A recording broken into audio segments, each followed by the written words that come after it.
Hello दोस्तों, स्वागत है आप सभी का हमारे चैनल कृतिक स्टोरीज में। आज हम आपके लिए कहानी लेकर आए हैं मायके की। और ये कहानी हर उस बेटी के लिए है जिनकी शादी हो गई है, लेकिन आज भी उनके लिए उनका मायका बहुत ही खास है। चलिए कहानी को आगे शुरू करते हैं।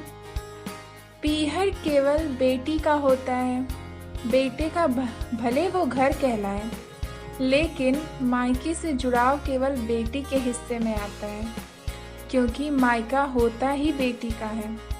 पीहर की कशिश बयां करती है एक भावुक कहानी, जो दरअसल हर बेटी के अनुभव है। मायका शब्द कितना छोटा है, जाने किसने इजाद किया है।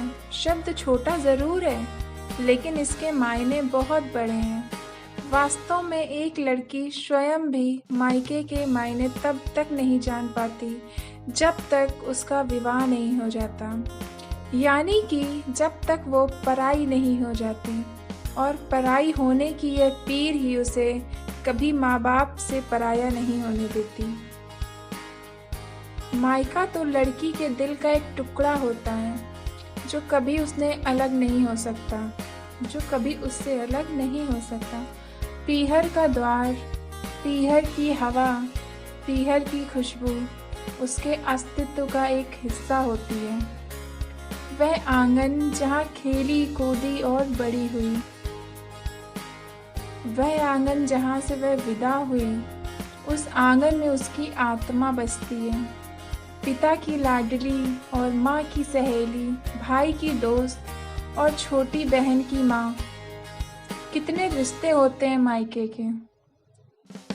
मैं भी जब चाहूँ अपने मायके फ़ोन पर बात कर सकती हूँ, पर सच कहूँ तो जो आनंद उनकी चिट्ठियों में आता था वह फ़ोन पर नहीं आता। आज भी माँ बाप की लिखी चिट्ठियाँ मेरे पास मौजूद हैं। जब उनकी बहुत याद आती है तो उनकी चिट्ठियाँ पढ़ती हूँ। उस अंतर्देशी में मानो उनका चेहरा उतर आता है। हर शब्द और वाक्य के साथ चेहरे के बदलते भाव मुझे दिखाई देते हैं। चिट्ठियाँ जैसे जिंदा हो जाती हैं, और चिट्ठियों की खुशबू से मेरा मन तरबतर हो जाता है। आज स्कूल से लौटी तो शरीर टूट रहा था। ठंड में तो यह शहर आलस से बना रहता है, बस बर्फ गिरने की कमी है।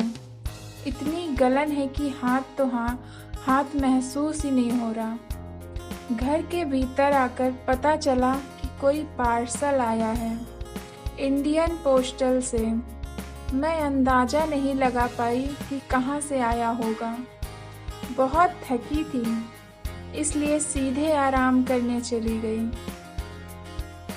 शाम को जब नींद खुली तो जाने क्यों माँ पापा की यादों ने मुझे घेर लिया।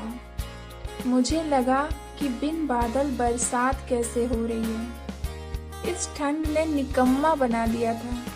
काम की गति धीमी हो गई थी और ठंड तेज। किसी तरह काम खत्म हुआ तो देखा 10 बज रहे हैं। मन में कहा, चलो भाई, अगले दिन की तैयारी करें और सोने चलें। खाना खाने का आज कोई मूड नहीं था। गीत सुनने का बहुत शौक है, तो सोचा कुछ पुराने गीत सुने जाएं, फिर चलते हैं। मैं हीटर के पास चेयर पर पैर जमाकर बैठ गई और हवा में गूंजती स्वर लहरी के साथ मन पीहर की तरफ उड़ चला। माई रे, मैं कासे कहूँ पीर अपने जिया की माई रे। कोई दुख नहीं है मुझे, सब तो बढ़िया है। पति, बच्चा, मेरा अपना संसार। फिर क्यों मन कल्पता है, क्यों याद आती है माँ बाप की। अपनी सोच के सागर में डूबी हुई थी, तभी मेरी नाक में एक जानी पहचानी खुशबू को महसूस किया। यह तो बेसन के लड्डू की खुशबू है, और तिल के भी लड्डू हैं।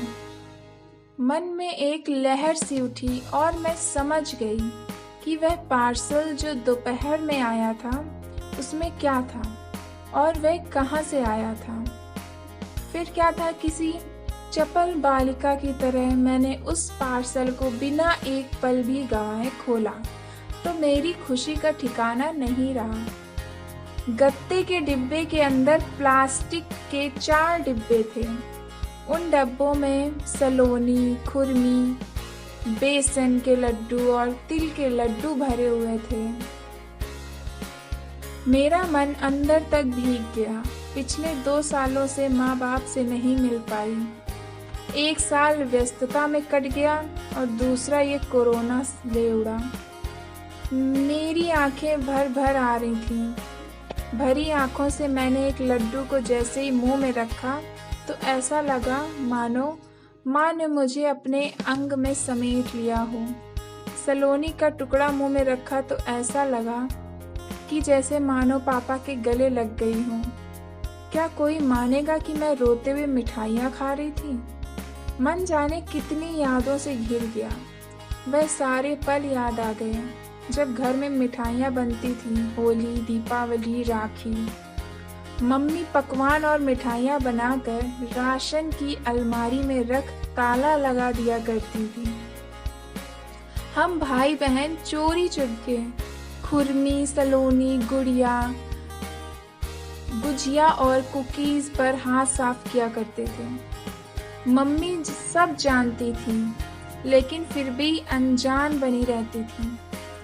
हमारे बचपन की जाने कितनी यादें और कहानियाँ इन मिठाइयों के इर्द गिर्द बुनी हुई हैं। देर रात तक जब मम्मी मिठाइयाँ बनाती तो हम भाई बहन कभी मदद करते तो कभी कुछ पाने की मंशा से आसपास बने रहते। नमकीन बनाने का काम पापा के सिर पर होता था क्योंकि वह नमकीन बनाने में एक्सपर्ट थे और पापा को मना कर नमकीन हासिल करना मेरे लिए कोई बड़ा काम नहीं था।